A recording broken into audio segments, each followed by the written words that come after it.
அனைவருக்கும் வணக்கம். இது Kishoba academy Krishnan. Very good afternoon to all. இந்த வீடியோ பதிவில் நம்ம தமிழ் அவுட் சோர்ஸ் எப்படி ஈஸியாக படித்து முடிக்கலாம் அப்படிங்கிற ஒரு வீடியோ பதிவு தான் இது. ஏன்னா தமிழ் அவுட் சோர்ஸுங்கிறது நிறைய பேருக்கு படிக்கும்போது ரொம்ப டிஃபிகல்ட்டாக ஃபேஸ் பண்ணுவீங்க. அது பிகினர்ஸாக இருந்தாலும் சரி, இல்லை ஆல்ரெடி டிஎன்பிஎஸ்சிக்கு நல்லா படித்த ஒரு எக்ஸ்பீரியன்ஸான ஸ்டூடெண்ட்ஸாக இருந்தாலும் சரி, இந்த அவுட் சோர்ஸ் படிக்கிறதுங்கிறது ரொம்ப ரொம்ப சிரமமாக நீங்கள் ஃபீல் பண்ணுவீங்க. ஸோ அதுக்கான ஒரு முழு தீர்வாக இந்த வீடியோ பதிவு இருக்கும். அந்த அவுட் சோர்ஸை எப்படி ஈஸியாக படிக்கலாங்கிறத தாண்டி எப்படி படிக்கலாம், எப்படி படித்தா நம்ம அவுட் சோர்ஸ் கவர் பண்ணலாங்கிறது நான் சொல்கிறேன். ஓகேங்களா? ஃபர்ஸ்ட் விஷயம், தமிழை பொறுத்த வரைக்கும் இதுக்கு முன்னாடி எப்படி இருந்துச்சு? இதுக்கு முன்னாடி 100% நம்மளுடைய எஃபர்ட் இருக்கும். ஏன்னா நம்ம தமிழ் பார்த்தோன்னா 100க்கு 100 எடுக்கலாம் அப்படிங்கிற அந்த அடிப்படையில் நம்ம படிப்போம். நம்ம படித்தா 100க்கு 100 எடுக்கலாம். ஏன்னா புத்தகத்திலேருந்து தான் கேள்வி வரும். 6th to 12th new book, old book, சிறப்பு தமிழ், ப்ரீவியஸ் கொஸ்டின் பேப்பர் இதெல்லாம் ரெஃபர் பண்ணிட்டு போனால் 100 கொஸ்டின் தாராளமாக போடலாம், போட்டிருக்காங்க. அப்போ அதோட எஃபர்ட் பார்த்தோன்னா அதை நோக்கி இருந்துச்சு. இந்த நியூ சிலபஸ் வந்ததுக்கப்புறம் டிஎன்பிஎஸ்சி கேட்ட கேள்விகள் வச்சு பார்த்தா 100க்கு 100 அப்படிங்கிறதெல்லாம் பார்த்தோன்னா எடுக்க முடியுமா முடியாதாங்கிறது நமக்கு சொல்லவே முடியாது. இப்போ நான் ஓரளவு படிச்சிருக்கேன். இப்போ இதுக்கு முன்னாடி ஓல்டு சிலபஸ் இருக்கும்போது ஓரளவு நான் படிச்சிருக்கேன், முடிச்சிருக்கேன். அப்போ நான் எக்ஸாமில் கரெக்டாக கேட்குற கேள்விக்கு போட்டு வந்துட்டாலே போதும், நான் 90 கண்டிப்பாக எடுத்துருவேங்கிற அந்த முன்னாடியே ஒரு ப்ரீ ஹோப்பும்பாங்க. முன்னாடியே ஒரு சின்னதாக நமக்கு ஒரு நம்பிக்கை இருக்கும். ஆனால் இப்போ அப்படி கிடையாது. இப்போ எப்படி மாற்றிருக்காங்க அப்படின்னு பார்த்தீங்கன்னா, நீங்கள் எவ்வளோ வேணால் படிச்சுட்டு போகலாம். அங்கே டிஎன்பிஎஸ்சி கேட்குற கேள்விகள் நீங்கள் படித்த ஏரியாவிலேருந்து இருக்கா இல்லையாங்கிறது நமக்கு தெரியாது. ஸோ நீங்கள் என்ன ஆகும், ஒரு நம்ம படித்ததுலேருந்து வந்திருக்குமா, இல்லை படித்ததுலேருந்து வந்ததுலேருந்து ஒரு பாயிண்ட் சாயல் மாதிரி இருக்குமா, நம்ம யோசிச்சு போகிற அளவுக்கு இருக்குமா அப்படிங்கிறதே நமக்கு தெரியாது. எக்ஸாம் ஹாலுக்கு போனால் தான் தெரியும் நமக்கு ஈஸியாக கஷ்டமா, இல்லை நம்ம போட்டிருக்க ஆன்சர் பார்த்தோன்னா சரியா தவறாங்கிறதே நமக்கு என்ன ஆகும், எக்ஸாம் முடிச்சு வீட்டுக்கு ஆன்சருக்கு செக் பண்ணி பார்த்தா தான் தெரியும். இனிமேல் அப்படி தான். நியூ புக் ஓல்டு புக்கு முடிச்சுட்டா நம்ம 90 மேலே எடுத்துலாங்கிற நிலைப்பாடு இனிமேல் கிடையாது. எக்ஸாம் ஹாலில் நம்ம படித்ததுலேருந்து வந்திருக்கா அப்படிங்கிறது ஒன்று இருக்கும். ஏன்னா நம்ம நிறைய படிச்சிருப்போம் அவுட் சோர்ஸ், ஆனால் அதுலேருந்து தான் கேள்வி இருக்கா நமக்கு தெரியாது. ஆனால் இதுக்கு முன்னாடி புது புக்கில் நியூ புக்கு, ஓல்டு புக்கு, சிறப்பு தமிழ்லாம் படிச்சுட்டு போனால் கண்டிப்பாக அதுலேருந்து தான் கேள்வி இருக்கும். ஒழுங்காக படிச்சிருந்தா மார்க் எடுக்கலாம். ஆனால் இப்போ அப்படி கிடையாது. அப்போ இந்த டைம் பார்த்தோன்னா தமிழ் அப்படி படிக்க முடியாது. அப்போ தமிழ் நீங்கள் என்ன பண்ணணும், நல்லா கேட்டுங்க. நீங்கள் நம்மளோட யூடியூப் ஸ்டூடெண்ட் தான் சரி, பேட்ச் ஸ்டூடெண்ட் தான், நான் சொல்லக்கூடிய ஒரே ஒரு விஷயம் என்னன்னா, நமக்கு மொத்தம் எத்தனை மாதங்கள் இருக்கு? ஜனவரியிலிருந்து அப் டு பார்த்தோன்னா டிசம்பர் மாதம் வரையும் இருக்கு டைம். ஓகேங்களா? இந்த இடைப்பட்ட இருக்கக்கூடிய இந்த 12 மாதங்கள், ஓகேங்களா, இடைப்பட்டு இருக்கக்கூடிய இந்த 12 மாதங்கள்ல மிடில் இருக்கக்கூடிய இந்த ஜூன் மாதம், ஓகேங்களா, ஜூன் மாசத்துல, ஓகேங்களா, ஸோ இந்த ஜனவரி to June, June to December, இப்படிதான் நீங்க அவுட் சோர்ஸ் பிரிச்சுக்கணும். அது என்ன சார் ஜனவரி டு ஜூன் அப்படின்னா என்னன்னா, ஜனவரி டு ஜூன்ல நீங்க புக் சோர்ஸும் படிப்பீங்க, அவுட் சோர்ஸும் படிப்பீங்க. ஒரு கண்டென்ட் இருக்குன்னா புக்கில் என்ன இருக்கோ அதை படிப்பீங்க. அதே கண்டென்ட் அவுட் சோர்ஸில் இருக்கிறது ஏகப்பட்டது இருக்கும். ஒரு புக்கா 2 புக்கா. குரூப் 4க்குன்னு பார்த்தா ஒரு சில புக் இருந்துச்சு. அதுலேருந்து கேள்வி கேட்பாங்க. பார்த்தா குரூப் 2க்கு வேற மாதிரியான கேள்விகள்லாம் கேட்டிருந்தாங்க. அது வேற ஒரு புக்கில் கவர் ஆச்சு. இப்போ அடுத்து வரக்கூடிய தேர்வில் நம்ம ஆல்ரெடி குரூப் 4 குரூப் 2க்கு ஃபிக்ஸ் பண்ணியிருக்க எந்த புத்தகத்துலேருந்து கேட்பாங்களா இல்லை வெளியிலேருந்து கேட்பாங்களா நமக்கு சொல்ல தெரியாது, சொல்லவும் முடியாது. என்ன நடக்குதுங்கிறதே நம்ம கொஸ்டின் வந்தால் தான் தெரியும். அப்போ நம்ம என்ன பண்ணிக்கலாம்னா, ஓரளவு இப்போ வரைக்கும் என்னென்ன புக்கெல்லாம் நமக்கு சொல்லியிருக்காங்களோ அதில் நம்மளுடைய எஃபர்ட் எவ்வளோ படிக்க முடியுமோ படிச்சுக்கலாம். அதுக்கு என்ன பண்ணணும்னா, இந்த ஜனவரி டு ஜூன் மாதம் இருக்குது பார்த்தீங்களா, ஓகேங்களா, ஜனவரி, பிப்ரவரி, மார்ச், ஏப்ரல், மே, ஜூன், இந்த 6 மாதம், இந்த 6 மாதம் நீங்கள் என்ன பண்ணணும்னா, அவுட் சோர்ஸு எவ்வளோ படிக்கிறீங்களோ, அதாவது கம்ப்ளீட் பண்ணணும்னு நினைக்காதீங்க. கம்ப்ளீட் பண்ணுறது சிரமப்பா. ஏன் கம்ப்ளீட் பண்ணுறது சிரமம் நான் சொல்கிறேன்னா, நீங்கள் கம்ப்ளீட் பண்ணலாம், பட் அடுத்த நாள் படிக்கும்போது இது மறந்துடும், அதுக்கு அடுத்த நாள் படிக்கும்போது இது மறந்துடும். அப்போ நாளுக்கு நாள் படிக்க படிக்க பழசு நமக்கு மறந்துக்கிட்டே தான் இருக்கும். அப்போ என்ன பண்ணணும்னா, அவுட் சோர்ஸு நீங்கள் என்ன பண்ணிக்கணும், கொஞ்சம் கொஞ்சமாக இப்போ ஃபார் எக்ஸாம்பிள் இப்போ லகர வேறுபாடு, மயங்கொலி சொற்கள் இருக்குது, இல்லை அயர் சொல் டு தமிழ் சொல்னு இருக்குது, ஒரு நிறைய பிடிஎஃப் இருக்குது, இல்லை மரபு தொடர்ன்னு இருக்குது. நீங்கள் என்ன பண்ணணும், யூனிக்காக இருக்கக்கூடிய மரபு தொடர், அதாவது ஒரு சில இதில் நம்ம பார்த்தா தெரியும், யூனிக்காக இருக்கிறதுல எழுதி வச்சுக்கணும். ஆனால் கம்ப்ளீட் பண்ணிடணும் அப்படின்னு நினச்சோம்னா கஷ்டம், கம்ப்ளீட் பண்ண முடியாது. அப்போ அதில் இருக்கக்கூடிய யூனிக்காக எவ்வளோக்கு எவ்வளோ படிக்க முடியுமோ படிச்சுக்கிட்டு நோட் பண்ணி வச்சுக்கணும். ஓகேங்களா? மொதல் 6 மாதம் நீங்கள் அவுட் சோர்ஸ் வந்து இவ்வளோ படிச்சிருக்கேன் சார் நான் அவுட் சோர்ஸ்னா அவ்வளோ படிச்சதில் நீங்கள் ஸ்ட்ராங்காக இருக்கணும். அளவுக்கு நீங்கள் என்ன பண்ணியிருக்கணும், ஒரு நோட்ஸ் மாதிரி எடுத்து வச்சிருக்கணும். அவுட் சோர்ஸு இப்போ நான் வந்து பார்த்தோன்னா மயங்கொலி சொற்கள் ஒரு 200 எழுதி வச்சிருக்கேன். ஒரு கலை சொற்கள் வந்து பார்த்தோன்னா நான் ஒரு 100 பக்கம் நான் படிச்சிருக்கேன். நான் சொல்கிறது ஒரு 6 மாதம் சொல்கிறேன். ஒரு 100 பக்கம் 200 பக்கம் நான் படிச்சிருக்கேன். சும்மா ஓரளவு பார்த்துருக்கேன்.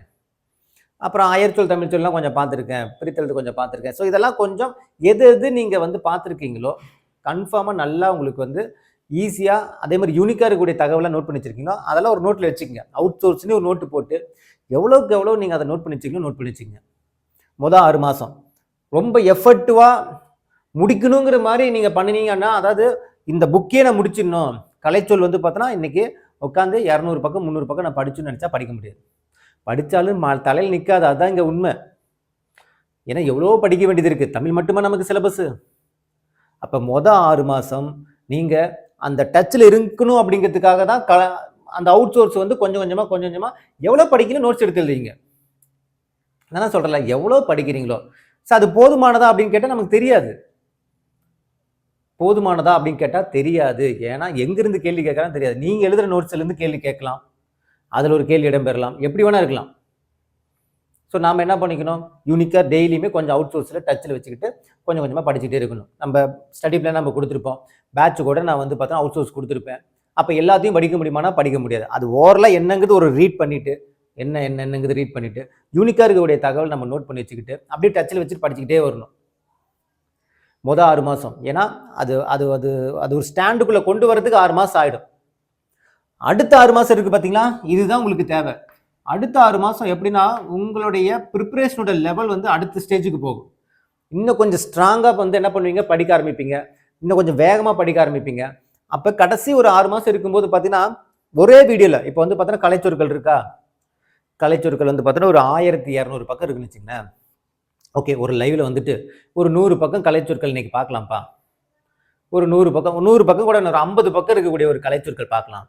அப்படிங்கும்போது ஒரு 24 லைவ்ல வந்து அந்த 50 கலைச்சொற்கள், அதாவது 50 பேஜ் இருக்கக்கூடிய கலைச்சொற்கள் டோட்டலாக 24 பக்கம் 24 லைவ் கொடுத்தோம்னா டோட்டலாக முடிஞ்சிடும். வெறும் 24 லைவ் தான். ஒவ்வொரு லைவ்லையும் ஒரு 50 பக்கம் கலைச்சொற்கள் நம்ம வந்து கம்ப்ளீட் பண்ணலாம். அது என்ன பண்ண முடியும்னா கடைசியில் தான் அதை பண்ண முடியும். ஏன் கடைசியில் பண்ண முடியும் சார் அப்படின்னு கேட்டிங்கன்னா, கடைசியில் பண்ணால் அப்படியே காதில் கேட்டுட்டு அப்படியே போய் எழுதிட்டு வந்துடலாம் எக்ஸாம். ஆனால் இப்போ பண்ணால் அது வேஸ்ட்டு. இப்போ பண்ணால் உங்களால் மற்றதில் ஃபோக்கஸ் பண்ண முடியாது. கடைசியில் நீங்கள் என்னன்னா ஓரளவு படிச்சிருப்பீங்க. அதாவது ஏன் வந்து இந்த இடத்துல நீங்கள் வந்து அவுட் சோர்ஸுக்கு எஃபர்ட் போடுங்க அப்படின்னு நான் சொல்கிறேன்னா, இங்கே உங்களுடைய பார்ட் ஆஃப் இது வந்து பார்த்தோன்னா மேக்ஸிமம் ரிவிஷனாக தான் இருக்கும். கரெக்டா? மேக்ஸிமம் ரிவிஷனை நோக்கி தான் போயிட்டு இருப்பீங்க அடுத்த 6 மாதம். ஏன்னா படித்தது எல்லாத்தையுமே ரீகால் பண்ணுறது தான். அப்போ புதுசாக படிக்கிற ஏரியாங்கிறது நம்ம இந்த 6 மாதத்தில் நம்ம வந்து முடிப்போம். ஜிகே மேக்ஸ் இதெல்லாம் கற்றுக்கிறது புதுசாக படிக்க வேண்டியது இருக்குது. ஸ்கெடியூல் வைஸ் படிக்க வேண்டியது இருக்குது. அப்போ அந்த 6 மாதம் இதுக்கு போயிடும். அடுத்த 6 மாதம் தான் நீங்கள் என்ன பண்ணுவீங்க, ரிவிஷன் பண்ணுவீங்க. அப்போ ரிவிஷன் பண்ணும்போது மற்றது அவுட் சோர்ஸ் படிக்கிறது கொஞ்சம் டைம் இருக்குது. ஏன்னா ஆல்ரெடி படித்ததை ரிவிஷன் பண்ண போகிறீங்க. படிக்காத கொஞ்சம் இருக்கும், அதை மட்டும் கவர் பண்ணுவீங்க, அவ்வளோதான். ஆனால் இந்த இடத்துல படிக்க வேண்டியதே நிறைய இருக்கும். அதுக்கு டைம் வந்து படிக்க வேண்டியதே நிறைய இருக்கும்போது நம்ம அவுட் சோர்ஸில் போயிட்டு ஒரே வீடியோவில் இந்த ஃபுல்லாக இது நம்ம பார்க்கலாம் அப்படிங்கிறதெல்லாம் பண்ண முடியாது. இப்போ மரபு தொடர்னு எடுத்துக்கிட்டு வச்சுங்களேன், மரபு தொடர் வந்து பார்த்தோன்னா ஒரு 54 பக்கம் இருக்கும். ஒரு 50 பக்கம்னு வச்சுங்க. 50 பக்கத்தில் இருக்கிற மரபு தொடர் டெய்லி வந்து பார்த்தோன்னா ஒரு 20 பக்கம் கூட நம்ம பார்த்து அதெல்லாம் கடைசியில் பண்ணணும். அதாவது காதில் கேட்டுட்டு அதை சொல்லுவாங்களே அப்படியே உள்வாங்கிட்டு அப்படியே போய் எழுதிட்டு வந்துடணும் அப்படிங்கிற மாதிரி கடைசியில் அதை பண்ணிக்கலாம். என்ன வேணால் பண்ணலாம். ஏன்னா அது எவ்வளோக்கு எவ்வளோ காதில் கேட்குறீங்களோ அந்த எக்ஸாம் வரைக்கும் நமக்கு வந்து ஓரளவு வந்து நிற்கும். ஆனால் இங்கே நீங்கள் என்ன பண்ணாலுமே அகைன் மறந்துக்கிட்டே தான் போகும். உங்களை ஞாபகம் வச்சுக்க முடியாது. ஏன்னா படிக்கிறது தமிழ் மட்டும் கிடையாது, ஜிகேவும் படிப்பீங்க, மேக்ஸும் படிப்பீங்க. அப்போ அதை வந்து போய் ஒரே வீடியோவில் உட்காந்து கேட்கறதுக்குலாம் நமக்கு வந்து இங்கே டைமும் கிடையாது, மைண்டும் அந்த அளவுக்கு போகாது. ஸோ இந்த சூட்சமம், இந்த விஷயத்தை நீங்கள் கற்றுக்கணும். என் பேட்ச்லேயே வந்து பாருங்கள், நான் study plan first schedule, second schedule, third schedule, ஒவ்வொரு ஸ்கெடியூலுக்குமே 3 இது கொடுத்துருப்பேன். அவுட் சோர்ஸ் மெட்டீரியல் 1, 2, 3, அடுத்த ஸ்கெடியூலுக்கு 4, 5, 6, அடுத்த ஸ்கெடியூலுக்கு 6, 7, 8 கொடுத்துருப்பேன் கட் பண்ணி. ஸோ அவங்க வந்து அதில் டச்சில் இருக்கணும், அவ்வளோதான். ஏன்னா நீங்கள் அவுட் சோர்ஸுக்கு மோஸ்ட் இம்பார்ட்டன்ட் இந்த இடத்துல தான் கொடுக்கணும். ஏன்னா நம்ம படிக்கிறதுலேருந்து கேள்வி வருமா வராதாங்கிறது நமக்கு தெரியாது. அப்படிங்கும்போது அதுக்கு போயிட்டு நம்ம ஆரம்பத்துலேருந்து மெனக்கெட வேணாம். ஆனால் டச்சில் இருக்கணும். நீங்கள் எடுத்ததுமே இங்கிருந்தா நான் ஸ்டார்ட்டே பண்ண போகிறேன்னா வேலைக்காகாது. இங்கிருந்தா ஸ்டார்ட் பண்ண போகிறேன்னா வேலைக்காகாது. இங்கிருந்தே உங்களுக்கு என்ன இருக்கணும், கொஞ்சம் கொஞ்சம் டச்சில் இருக்கணும். நான் சொன்னல, எவ்வளோக்கு எவ்வளோ எழுதி வைக்கணும் எழுதி வைங்க. நான் சொல்றது புரியுதுங்களா? இப்போ அவுட் சோர்ஸ், இப்போ கலைச்சொற்கள் ஒரு இந்த வாரம் ஒரு 100 பக்கம் படிக்கணும்னா அதில் ஒரு யூனிக்காக இருக்கிறது ஒரு 100 எழுதி வைங்க. இல்லை ஒரு இடம் ரீட் பண்ணுங்க. நீங்கள் செகண்ட் டைம் படிக்கும் போது இதெல்லாம் ஓரளவு நான் கண்ணில் பார்த்துருக்கேன்னு இருக்கணும். அதாவது ஞாபகம் இருக்கா இல்லையாங்கிறது தேவையில்லை, ஆனால் நான் கண்ணில் பார்த்துருக்கேன், இது கண்ணில் பார்த்துருக்கேன், இது இவ்வளோ பேஜ், இதெல்லாம் இந்த வார்த்தைகளாம் நான் வாய் விட்டு வாச்சிருக்கேன் அப்படிங்கிற மாதிரி இருந்தால் தான் இந்த இடத்துல உங்களுக்கு ரொம்ப ஈஸியாக போகும். நீங்கள் இங்கே தான் போய் என்னென்ன பிடிஎஃப் எது என்ன ஏதுன்னே தெரியலன்னா வேலைக்காகாது. ஓரளவு நான் கண்ணில் பார்த்துருக்கேன், வாய் விட்டு வாச்சிருக்கேன் அப்படிங்கிற நிலைப்பாட்டோட இந்த 6 மாதம் வந்தீங்கன்னா நீங்கள் அவுட் சோர்ஸ் ஈஸியாக கவர் பண்ணலாம். எவ்வளோக்கு எவ்வளோ காதில் கேட்க முடியுமோ கேட்டு நீங்கள் என்ன பண்ணலாம், அந்த எக்ஸாம் எழுதலாம். அது இல்லாமல் நமக்கு வந்து பார்த்தோன்னா நடுவில் குரூப் 2 வரும். கரெக்டாக? ஐ திங்க் அக்டோபர் 25 நினைக்கிறேன். ஓகேங்களா? 25 வந்து நமக்கு குரூப் 2 வரும். ஸோ குரூப் 2 கொஸ்டின்ஸ்லேயே நமக்கு ஓரளவு தெரிஞ்சிடும். அதுலேருந்து நமக்கு வந்து பார்த்தோன்னா டிசம்பர் 20 வந்து நமக்கு குரூப் 4 எக்ஸாம். ஸோ சாலிடாக வந்து ஒரு 2 மந்த் 55 டேஸ் இருக்கும் நமக்கு டைம். அந்த 55 டேஸில் நமக்கு குரூப் 2ல கேட்ட கேள்விகள் வச்சு நமக்கு ஓரளவு ஐடியா கிடைச்சிடும். அது இல்லாமல் கொஞ்சம் நம்ம கவர் பண்ணி வச்சுருப்போம். அப்போ ஓகே, நம்ம வந்து அவுட் சோர்ஸுக்கு ஓரளவு நம்ம படித்ததுலேருந்து தான் வருதுங்கும் போது இன்னும் கொஞ்சம் அடுத்த 2 மாதத்தில் இன்னமும் எந்த அளவுக்கு உங்களுடைய இதை வந்து பார்த்தீங்கன்னா எஃபெக்டிவாக அந்த கடைசி நேரத்தில் ஜஸ்ட் காதில் வாங்கிட்டு போய் அப்படி எழுதுவாங்க பார்த்தீங்களா? ஏன்னா ஷார்ட்கட்டில் இங்கே என்னதான் சொன்னாலும், எவ்வளோ ஷார்ட்கட் இங்கே நீங்கள் சொன்னாலும் நிறைய பேர் சொல்லுவாங்க, சார் ஷார்ட்கட் போட்டு கொடுங்கன்ட்டு. வேலைக்கே ஆகாது. எவ்வளோ ஷார்ட்கட் தெரிஞ்சுப்பீங்க? ஷார்ட்கட் ஞாபகம் வச்சுக்கு ஒரு ஷார்ட்கட் வேணும். கடைசி டைமில் நீங்கள் காதில் கேட்குறத போய் எழுதிட்டு வந்துடலாம். அதான் இப்போ அப்படி பண்ணணும்னு வச்சுங்களேன், டோட்டல் கன்ஃபியூஷன் ஆகிடும், மைண்டெல்லாம் கன்ஃபியூஷன். ஏன்னா ஷார்ட்கட் மறந்து போச்சுங்கிறதே உங்களுக்கு ஒரு பெரிய ஸ்ட்ரெஸ் ஆகிடும். இங்கே ஷார்ட்கட் மறந்தாலும் நமக்கு அவசியம் கிடையாது, மறந்தாலும் பிரச்சனை கிடையாது. ஏன்னா அது காதில் ஒழிச்சிக்கிட்டே இருக்கும். ஆமாம்ல சார், இதுக்கு இது சொன்னார்ல, இதுக்கு காமெடியாக சொன்னார்ல அப்படிங்கிறது இல்லை, ஞாபகத்துக்கு நிற்காது. சொல்றது புரியுதுங்களா? ஏன்னா நீங்கள் மற்றதும் படிச்சுட்டு இந்த இடத்துல மற்றதும் படிச்சுட்டு இருக்கீங்க, புதுசாக வந்து தலையில் ஏற்றிட்டு இருக்கீங்க, இன்ஃபர்மேஷனை மைண்டுக்குள்ளே கொண்டு வரீங்க. அப்படிங்கும் போது இதையும் உள்ள எல்லாமே அட் அ டைமில் போட்டு டம்ப் பண்ண வேலைக்காக. சொல்றது புரியுதுங்களா? அப்போ 6 மாதம் கொஞ்சம் உங்களுக்கு டிஃபிகல்ட்டாக தான் இருக்கும். பட் நான் என்ன சொல்கிறேன்னா, ரிலாக்ஸாக அவுட் சோர்ஸ் படிங்க. எவ்வளோக்கு எவ்வளோ தெரிஞ்சுக்க முடியுமோ தெரிஞ்சுக்குங்க. ஒரு டெஸ்ட் கொஸ்டினில் இப்போ அவுட் சோர்ஸ் கொடுத்தாச்சு, ஒரு டெஸ்ட் கொஸ்டினில் ஒரு 20 கேள்வி அவுட் சோர்ஸ் கேள்வி இருக்கா, நம்ம படிக்கலையா, படிக்கலன்னு வந்துருக்கா, பரவாயில்ல, அந்த 20 கேள்வி என்னங்கிறது தெரிஞ்சுங்க. அப்படி கொஞ்சம் கொஞ்சமாக தெரிஞ்சுக்கிறது, கொஞ்சம் கொஞ்சமாக படிப்பீங்க, டெஸ்ட் கொஸ்டினில் எழுதுவீங்க. அதில் 5 தெரிஞ்சது இருக்கும், 15 தெரியாமல் இருக்கும். ஸோ அதை தெரிஞ்சுக்கங்க, அவ்வளோதான். கற்றுக்குங்க. இங்கே வரும்போது ஃபுல் ஃப்ளெஜ்டாக பண்ணிக்கலாம். நான் சொல்கிறது அவுட் சோர்ஸை பொறுத்த வரைக்கும். பட் ஜிகேக்கெல்லாம் அப்பப்பவே படிச்சிடணும். ஜிகே படிக்கிறது எப்படிங்கிறது நான் அடுத்த ஒரு வீடியோ பற்றி நான் சொல்கிறேன். ஓகேங்களா? அப்போ தமிழை பொறுத்த வரைக்கும் உங்களுக்கு 50% வந்து நம்ம புக்கு வைஸ் இருக்கக்கூடிய கண்டென்ட் நல்லா தெளிவாகணும். 50% வந்து பார்த்தீங்கன்னா அவுட் சோர்ஸுக்கு இம்பார்ட்டன்ஸ் கொடுக்கணும். இந்த புக் சோர்ஸில் இருக்கிறது ஓரளவு நீங்கள் வந்து எழுதிடலாம். பட் அவுட் சோர்ஸில் இருக்கிறது நமக்கு எதுலேருந்து கேட்பாங்கன்னே நமக்கு தெரியாது. சரிங்க சார், இப்போ நான் புக் சோர்ஸ் படிக்கிறதுக்கு புக்கில் நியூ புக்கு, ஓல்டு புக்கு, சிறப்பு தமிழ் புக்கெலாம் இருக்குது, இதெல்லாம் வச்சு நான் ரெஃபர் பண்ணலாமா சிலபஸ் வைஸ்னா? தாராளமாக ரெஃபர் பண்ணலாம். பட் என்னுடைய ஒப்பீனியன், இந்த ஜூன் மாதத்துக்குள்ள, இது ஜனவரி டு இந்த ஜூன் மாதத்துக்குள்ள ஏதாவது ஒரு ரெஃபரன்ஸ் புக்கு கையில் வச்சுங்க. தமிழுக்கு மட்டும் சிலபஸ் வைஸ் ஃப்ரேம் பண்ணியிருக்கக்கூடிய ஏதாவது ஒரு ரெஃபரன்ஸ் புக்கு உங்கள் கையில் இருக்கணும். நிறைய புக்கு ரிலீஸ் பண்ணியிருக்காங்க. ஏதாவது ஒரு புக்கு உங்களுக்கு ஆப்டாக இருக்கக்கூடிய புக்கு நீங்கள் வந்து என்ன பண்ணுங்கள், வாங்கி அதை நீங்கள் வந்து, ஏன்னா நீங்கள் எல்லாம் படிச்சிருக்கீங்க, திரும்ப திரும்ப புக்கில் அங்கே இங்கேயும் போய் தேடி தேடி படிச்சுட்டு இருக்க முடியாது இல்லையா?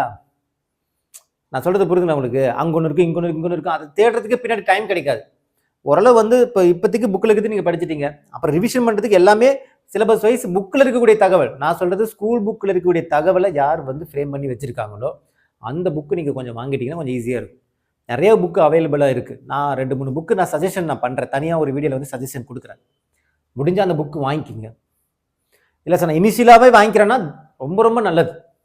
முடிஞ்ச வரைக்கும், புரியுதுங்களா? முடிஞ்ச வரைக்கும் நீங்கள் இனிஷியலாக அதை வாங்கிட்டீங்கன்னா கொஞ்சம் படிக்கிறது கொஞ்சம் ஈஸியாக இருக்கும். அந்த புக்கு நான் சொன்ன பார்த்தீங்கன்னா, அந்த 50% புக் சோர்ஸ்ன்னு நான் சொன்ன பார்த்தீங்கன்னா, அதை கொஞ்சம் ஈஸியாக கவர் பண்ணிடலாம். அவுட் சோர்ஸுக்கு நம்ம ஒன்றும் பண்ண முடியாது. அவுட் சோர்ஸுக்குலாம் நீங்கள் பிரிண்ட் அவுட் போடுற, பிரிண்ட் அவுட் போட்டு அது எவ்வளோ தான் பிரிண்ட் அவுட் போடுவீங்க? பிரிண்ட் அவுட் காசே அவ்வளோ ஆகிடும். அவ்வளோ பிரிண்ட் அவுட் போட முடியாது. அப்போ நம்ம எழுதி வச்சுக்கிட்டு பின்னாடி நம்ம வந்து காதில் கேட்டுக்கணும், அவ்வளோதான் பண்ண முடியும். எவ்வளோ பிரிண்ட் அவுட் போடுவீங்க? கலைச்சொற்கள்லாம் எவ்வளோ இருக்குது, எவ்வளோ புக்கு, எவ்வளோ தகவல் இருக்கு. ஒரு புக்கு 2 புக்கா இருக்கு. இளங்கோமனார் புக்கில் எவ்வளோ புக்கு இருக்கு. எவ்வளவு நம்ம வந்து இது போட முடியாதுல்ல. கலைச்சொற்களில் 16 புக்கு இருக்கு. எல்லாத்தையும் நம்ம இது பண்ண முடியாது. அப்போ என்ன பண்ண முடியும், இந்த புக்கு பேஸ் பண்ணி போட்டிருக்கிறது நம்ம கொஞ்சம் ஏதாவது ஒரு புக்கு வாங்கிக்கிட்டா ரொம்ப ரொம்ப ரொம்ப ரொம்ப நல்லது. அது என்ன புக்குங்கிறது நாளைக்கு வேணா ஒரு வீடியோ பதில் நான் சொல்கிறேன். அதாவது என்னுடைய ரெஃபரன்ஸில் நான் சொல்கிறேன். உங்களுக்கு என்ன புக்கு வேணால் வாங்கி, நிறைய பேர் போட்டிருக்காங்க. புத்தா புக்கு, அதுக்கப்புறம் சந்தோஷ் மணி புக்கு, அதுக்கப்புறம் ஆசான் புக்கு, அப்புறம் டேஃபில் கூட புக்கு போட்டிருக்கேன்னாங்க, சுரேசகர்லாம் போட்டிருக்கேன்னாங்க. ஸோ நிறைய புக்கு ரெஃபரன்ஸ் இருக்குது. உங்களுக்கு ஆப்டாக யார் வந்து போட்டிருக்காங்க அப்படிங்கிறது பாருங்கள். நான் நாளைக்கு என்னுடைய ப்ரெஃபரன்ஸில், ஏன்னா எனக்கு தெரியுமில்ல, ஒரு சிலது வந்து நம்ம பார்த்துருப்போம், பார்த்து நம்ம ரெஃபரன்ஸுக்கு எடுத்திருப்போம். அப்போ அந்த புக்கு நல்லா இருக்கா இல்லைன்னு நமக்கு தெரியும் இல்லையா. நம்ம ஒரு 3 புக்கு யூஸ் பண்ணுறோம், ஓகேங்களா. அதை வச்சு நான் சொல்கிறேன் எந்த புக்கு நல்லா இருக்கும், உங்களுக்கு எது கம்ஃபர்டபுளாக இருக்குங்கிறத பார்த்துட்டு நீங்கள் அங்கே போயிட்டு நீங்கள் வாங்கிக்கிங்க. நான் இந்த புக்கு நான் ப்ரமோட் பண்ணல. நான் சொல்கிறது என்னென்னா, உங்களுக்கு எந்த புக்கு ஆப்டாக இருக்குன்னு பார்த்துட்டு நீங்கள் வாங்கிக்கிங்க, அவ்வளோதான். சரிங்களா. நான் பர்சனலாக 2-3 புக்கு சஜஷன் கொடுக்குறேன், வேணால் நீங்கள் அங்கே போய் வாங்கிக்கலாம், ஓகேங்களா. ஸோ இதுதான் தமிழ் படிக்கிறது. இதில் நீங்கள் எந்த அளவுக்கு நீங்கள் புரிஞ்சுக்கிட்டீங்களோ, யார் கரெக்டாக வந்து நான் சொன்னதை அப்சர்வ் பண்ணிட்டீங்களோ அவங்க ஈஸியாக தமிழ் நல்லா ஸ்கோர் பண்ணிடலாம். இல்லை இனிஷியலாக எல்லாமே தலையில் போட்டுக்கிட்டீங்க அப்படின்னா ரொம்ப சிரமப்படுவீங்க. நான் தான் சொல்லலை, ரொம்ப சிரமப்படுவீங்க.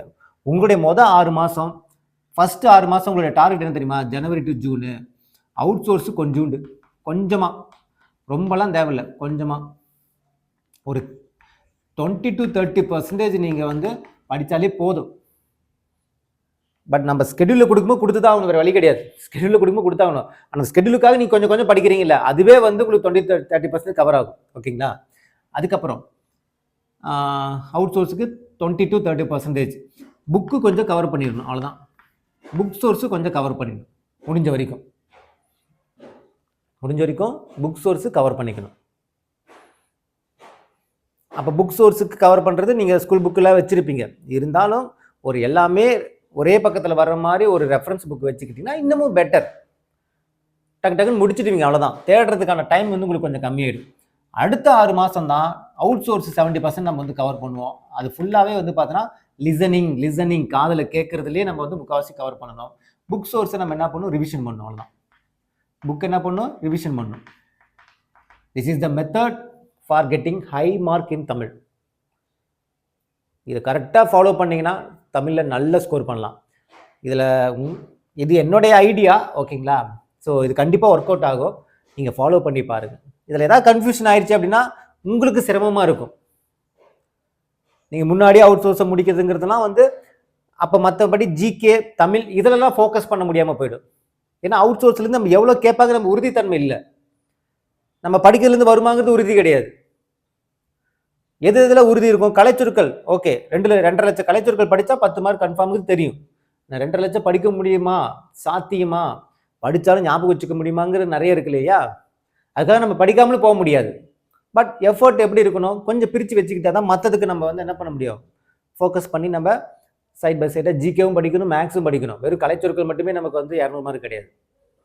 கிளியரா புரிஞ்சுங்களா. ஸோ இந்த ஐடியாலஜி ஃபாலோ பண்ணி பாருங்கள், ரொம்ப ரொம்ப ரொம்ப ஈஸியாக இருக்கும். புரியுதுங்களா. ஓகே, இந்த வீடியோ உங்களுக்கு பிடிச்சிருக்குன்னு நினைக்கிறேன். அடுத்து ஜிகேக்கு வந்து ஒரு வீடியோ பற்றி நான் சொல்கிறேன், எப்படி ஃபோக்கஸ் பண்ணி படிக்கலாங்கிறது. மேக்ஸுக்கும் நான் சொல்கிறேன். இது கண்டிப்பாக அப்கமிங் படிச்சுட்டு இருக்கக்கூடிய, இப்போ நம்ம பேட்ச் ஸ்டூடெண்ட்லாம் நம்ம இது படிச்சுட்டு இருக்கீங்கன்னா, இப்போ நம்ம ஸ்கெடியூலில் கொடுக்கக்கூடிய அவுட் சோர்ஸுக்கு அதான் சொல்லலை, அவுட் சோர்ஸ் கொடுக்குறேன்னா முடிஞ்ச வரைக்கும் எவ்வளோக்கு எவ்வளோ படிக்க முடியுமோ படிச்சுங்க, அவ்வளோதான். ஃபுல்லாக முடிக்கணும் கிடையாது. நீங்கள் என்னென்னா லிசன் பண்ணணும், வாய் விட்டு வாசிக்கணும், என்னென்னங்கிறது தெரிஞ்சுக்கணும், அவ்வளோதான். அது ரிலேட்டடாக நான் வேணால் ராஜு சார் என்ன பண்ணுறேன், வீடியோ போட சொல்கிறேன். நான் அவுட் சோர்ஸுக்கு நான் வேணால் வீடியோ போட சொல்கிறேன். வீடியோ 1, 2, 3 அப்படின்னு போட்டு பிளேலிஸ்ட்டில் ஆட் பண்ண சொல்கிறேன். அவுட் சோர்ஸ் 1, அவுட் சோர்ஸ் 2 அப்படிங்கிற மாதிரி ஜஸ்ட் லிசன் பண்ணிட்டு காதில் கேட்டுட்டு வாங்க. அதுவாச்சும் உங்களுக்கு கொஞ்சம் என்ன ஹெல்ப்ஃபுல்லாக இருக்கும். நான் ஒரு தனி வீடியோ பதிவாக நான் ராஜ் சார் வந்து கொடுக்க சொல்கிறேன், அது கொஞ்சம் கோத்ரூ பண்ணிங்க. பிளேலிஸ்ட்டில் ஆட் பண்ணி நான் கொடுக்க சொல்கிறேன். அப்போ நீங்கள் கொஞ்சம் கொஞ்சமாக கற்றுக்குப்பீங்கல்ல, எது படிக்கிறது என்ன படிக்கிறது உங்களுக்கு டவுட்டாக இருக்குது அப்படின்னா. பேட்ச் ஸ்டூடெண்ட்டுக்கு நம்ம ஸ்கெடியூலில் கொடுத்துருவோம், அது உங்களுக்கு நடத்தி கொடுத்துருவாங்க ராஜு சார். யூடியூப் ஸ்டூடெண்ட் நீங்கள் அதை பார்த்து ரெஃபர் பண்ணிக்கிறா, பேட்ச் ஸ்டூடெண்ட்டுக்கு பிடிஎஃபாகவே வந்துடும். கிளியரா புரிஞ்சுங்களா. ஓகே, இந்த வீடியோ உங்களுக்கு பிடிச்சிட்டு நினைக்கிறேன். மீண்டும் அடுத்த ஒரு தகவலை சந்திக்கலாம். இது கிஷோபா கடந்து கிருஷ்ணன். தேங்க்யூ.